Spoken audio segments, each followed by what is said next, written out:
Hi students, 12th physics lesson 1ல நம்ம book பேக்கில் இருக்கக்கூடிய மோஸ்ட் இம்பார்ட்டன்ட் நெடுவினா 12வது நெடுவினா எக்ஸாமில் ரிப்பீட்டடாக கேட்கக்கூடிய நெடுவினா இருக்குனால ஆன்சராக இந்த வீடியோவில் பார்க்க போகிறோம். ஆல்ரெடி ஃபஸ்ட்டு பாடத்துக்கு நம்ம நிறையா கொஸ்டின்ஸ் அப்லோட் பண்ணியிருக்கோம். அதை பார்க்கணும்னு நினச்சிங்க அப்படின்னா உங்களுக்கு பிளேலிஸ்ட்டில் உங்களுக்கு 12th physics lesson 1 அப்படின்னே ஒரு பிளேலிஸ்ட் கிரியேட் பண்ணி அதில் இம்பார்ட்டன்ட் கொஸ்டின்ஸ் எல்லாமே அப்லோட் பண்ணியிருக்கேன். அதில் போய் நீங்கள் என்ன செஞ்சுக்கலாம் அப்படின்னு பார்த்துக்கலாம். இல்லாட்டா இந்த வீடியோட டிஸ்கிரிப்ஷன் பாக்ஸில் உங்களுக்கு மற்ற கேள்விகளுக்கு நான் லிங்க் கொடுத்துருக்கேன், அதில் போய் பார்த்துக்கலாம். இப்போ 12வது கொஸ்டின் ஆன்சர் போகலாம். மின்னோட்டம் பெற்ற முடிவில்லா சமதள பரப்பினால் ஏற்படும் மின்புலத்திற்கான சமன்பாட்டை வருவிக்க. சரிங்களா? அப்போ நம்ம என்ன கன்சிடர் பண்ணுறோம் அப்படின்னா ஃபர்ஸ்ட் டயக்ராம் ஃபர்ஸ்ட் நல்லா தெளிவாக பார்த்துக்கணும். சரிங்களா? இந்த டயக்ராம்ல என்ன கொடுத்துருக்காங்க பார்த்தீங்க அப்படின்னா முடிவில்லா சமதள பரப்பு கொண்ட ஒரு தகடு ஒன்று என்ன செய்யறோம் அப்படின்னா கருதுறோம். சரியா? இந்த தகட்டுல சீரான பரப்படர்த்தி கொண்ட தகடு. சரிங்களா? இப்போ பரப்படர்த்திக்கு நமக்கு ஃபார்முலா ஆல்ரெடி நம்ம என்ன செய்யப்போம் அப்படின்னா 11th படிச்சிருக்கோம். பரப்படர்த்திக்கு ஃபார்முலா என்னன்னு பார்த்தீங்க அப்படின்னா sigma equal to Q by A. சரிங்களா? இதை ஞாபகத்தில் வச்சுக்கோங்க. சரிங்களா? ரைட். அப்போ இந்த தகட்டுல இருந்து நம்ம ஆர் தொலைவில் பி அப்படிங்கிற ஒரு புள்ளியை குறிக்கிறோம். அதே மாதிரி தகட்டுக்கு மறுபக்கமும் என்ன தொலைவில் ஆர் தொலைவில் பிங்கிற புள்ளிக்கு பதிலாக இந்த பி டேஷ் அப்படின்னு குறிக்கும். அவ்வளோதான். ரெண்டுமே என்ன தொலைவில் இருக்குன்னு பார்த்தீங்க அப்படின்னா சம தொலைவில் தான் என்னது அப்படின்னா இருக்கு. சரிங்களா? இப்போ என்ன செஞ்ச போறோம் அப்படின்னா இதுல ஒரு உருளை வடிவ ஒரு காசியன் பரப்பை நம்ம என்ன செய்யறோம் அப்படின்னா கருதுறோம். சரிங்களா? அப்போ நம்ம ஃபர்ஸ்ட் கொஸ்டின் என்ன பார்த்தோம்? காசியன் பரப்புல இந்த உருளை எடுக்கும்போது 3 பரப்பு எடுத்தோமா, இங்க ஒரு பரப்பு எடுத்தோம், இங்க ஒரு பரப்பு எடுத்தோம். அதே மாதிரிதான் இதுல என்ன எடுக்க போறோம் அப்படின்னா நம்ம 3 பார்ட்ஸ் என்ன செய்ய போறோம் அப்படின்னா எடுக்க போறோம்.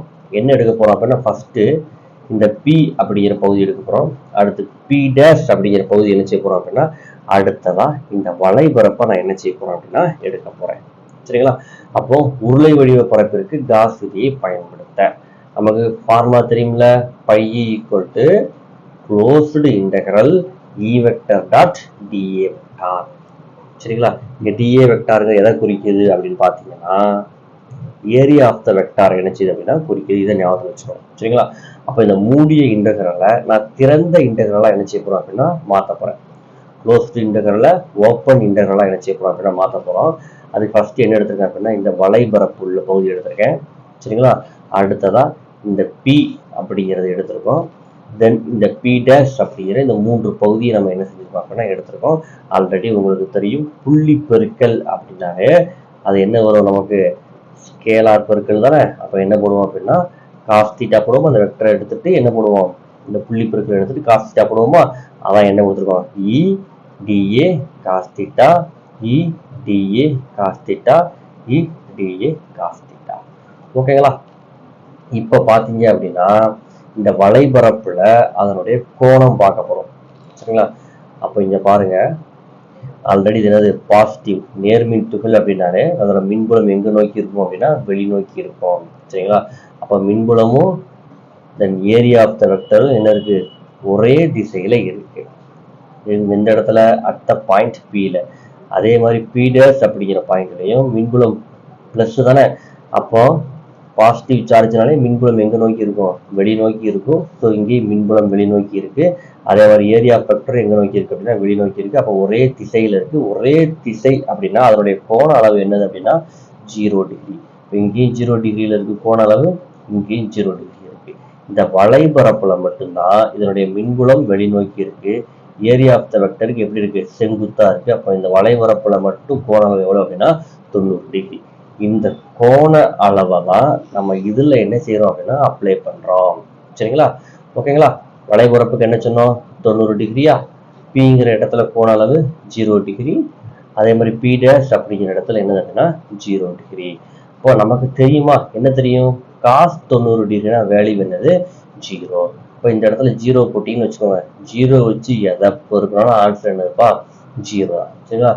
காஸ் 0 டிகிரினா வேல்யூ என்னது 1. அப்போ இங்க 1 போட்டோன்னு வச்சுக்கோங்க, 1 வச்சு எதை பெருக்கினாலும் அதே ஆன்சர் தானே. அப்போ 1 வச்சு இடிஏ பெருக்குனீங்கன்னா இடிஏ தான் வரும். அதே மாதிரி இந்த காஸ் 0 டிகிரிக்கு வேல்யூ 1, இந்த 1 வச்சு இடிஏ பெருக்குனீங்கன்னா அதே வேல்யூ தான். இந்த ரெண்டுமே சேம் டிஸ்டன்ஸ்ல தான் இருக்குப்பா. நம்ம பீன்னு எடுத்தாலும் கன்சிடர் பண்ணாலும் சரி தான், பி டேஷ் கன்சிடர் பண்ணாலும் சரி, ரெண்டுமே ஒரே வேல்யூ தான். சரிங்களா? அதனால இந்த பி டேஷுக்கு பதிலாக டோட்டலாக என்ன எடுத்திருக்கோம்? ஒரே ஒரு பி தான் எடுத்திருக்கோம். சரிங்களா? இந்த ரெண்டும் சேம் தானே. இங்கே எதுவுமே இல்லாட்டா இங்கே ஒன்று இருக்குது அர்த்தம், இங்கே எதுவுமே இல்லாட்டா ஒன்று இருக்குது அர்த்தம். ஒன்னையும் கூப்பிட்டீங்கன்னா 2. சொல்றது புரிஞ்சிருக்கும்னு நினைக்கிறேன். பி டேஷுக்கு பதிலாக நான் ஒரே ஒரு பி தான் என்ன செய்யறேன் எடுக்கிறேன்.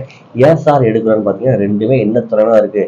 சம தொலைவுல தான் இருக்கு. அப்ப சம அளவு மின்புலம் தான் இதுல என்ன செய்யும் அப்படின்னா பாயும். ஸோ நம்ம பின்னு எடுத்தாலும் ஒண்ணுதான், பி டேஷ்னு எடுத்தாலும் ஒண்ணுதான். நம்ம என்ன எடுத்திருக்கோம் அப்படின்னா இந்த ரெண்டுத்தையும் சேர்த்து என்ன எடுத்திருக்கோம்? பி அப்படிங்கிறத எடுத்திருக்கோம். ஓகேவாப்பா? இப்போ அடுத்தது பார்த்தீங்கன்னா என்ன முதல் ஸ்டெப்ல என்ன எழுதியிருந்தோம்? இடிஏ தான் எழுதியிருக்கோம். இதுல இ அப்படிங்கிற மின்புலம் வந்து சம தொலைவில் இருக்கு அதனுடைய இது. ஸோ என்ன இருக்கும்? சம அளவு மின்புலம் தான் என்ன, சம தொலைவில் இருக்கிறதுனால சம அளவு மின்புலம் தான் என்ன செய்யும் அப்படின்னா பாயும் அந்த பரப்புல. ஸோ இ அப்படிங்கிறது மாறிலி. ஸோ இந்த இ எங்க எழுதிக்கலாம்? முன்னாடி கொண்டு போய் என்ன செஞ்சுக்கலாம் அப்படின்னா எழுதிக்கலாம். சரிங்களா? இப்போ பரப்பு கண்டுபிடிக்க போறோம் டிஏக்கு.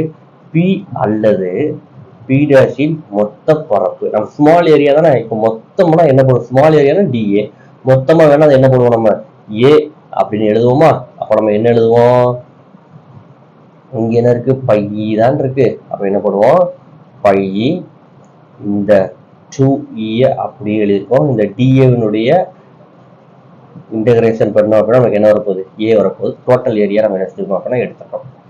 ஆல்ரெடி சீரான பரப்படத்துக்கு ஃபார்முலா ஃபர்ஸ்டே சொன்னோம்னா என்ன சொன்னேன்? Sigma equal to Q by A. அப்ப இந்த ஏ இங்கிட்டு வகுத்தலா இருக்கிறது, இங்கிட்டு வரும்போது எதான் வரும்? பெருக்கலாம் வருமா? அதான் Q equal to sigma A. இப்போ எந்த விதியை அப்ளை பண்ண போறோம் அப்படின்னா காஸ் விதியை அப்ளை பண்ண போறோம். காஸ் விதிக்கு நம்ம ஃபார்முலா தெரியுமில்ல? ஃபார்முலா என்னது? Phi equal to Q by epsilon naught. கியூக்கு இப்போதான் நம்ம பரப்படத்தின் மூலியமா கண்டுபிடிச்சோம். என்ன கண்டுபிடிச்சோம்? Sigma A by epsilon naught. இதை ஈக்குவேஷன் 1 வச்சுக்கோங்க, ஈக்குவேஷன் 2 வச்சுக்கோங்க. ஓகேங்களா? என்ன செய்ய போறோம்? இந்த பைக்கு பதிலா இந்த சமன்பாடு 1ல இருக்கக்கூடிய பையோட வேல்யூ அப்ளை பண்ண போறோம். என்ன இருக்கு? பை ஈக்குவல் என்ன இருக்கு? 2EA இருக்கா? அப்ப இதுக்கு பதிலா இதை இங்க எழுத போறோம். 2EA எழுதியாச்சாப்பா? இந்த பக்கம் இருக்கிற ஏவும் இந்த பக்கம் இருக்கிற ஏவும் என்ன ஆயிரும் அப்படின்னா கேன்சல் ஆயிரும். இங்கிட்டு பெருக்கலா இருக்கிறது இந்த பக்கம் வரும்போது எதான் வரும்? வகுத்தலா வருமா? அப்ப என்ன வரும்? E equal to sigma 2 epsilon not வந்துருச்சா? இது வெக்டர் வடிவில் எழுதணும் அப்படின்னா என்ன பண்ணணும்? யூனிட் வெக்டார் போடணும். அவ்வளவுதான் ஸ்டூடெண்ட்ஸ். இந்த கொஸ்டின் உங்களுக்கு புரிஞ்சிரும் நம்புறேன். புரிஞ்சிருந்துச்சுன்னா வீடியோ பார்க்கக்கூடிய ஸ்டூடெண்ட்ஸ், தமிழ் மீடியம் மாணவர்கள் எல்லாருமே இந்த வீடியோ புரிஞ்சிருச்சுன்னா கண்டிப்பா வீடியோக்கு என்ன செய்யுங்க? ஒரு லைக் பண்ணுங்க. உங்க நண்பர்களுக்கும் நம்ம சேனல் நினைச்சீங்க அப்படின்னா கொண்டு போய் ஷேர் பண்ணுங்க. அப்போதான் அடுத்தடுத்து நமக்கு வீடியோ அப்லோட் பண்றதுக்கு மோட்டிவேஷனா என்ன செய்யும் அப்படின்னா இருக்கும். தேங்க்யூ ஃபார் வாட்சிங் ஸ்டூடெண்ட்ஸ்.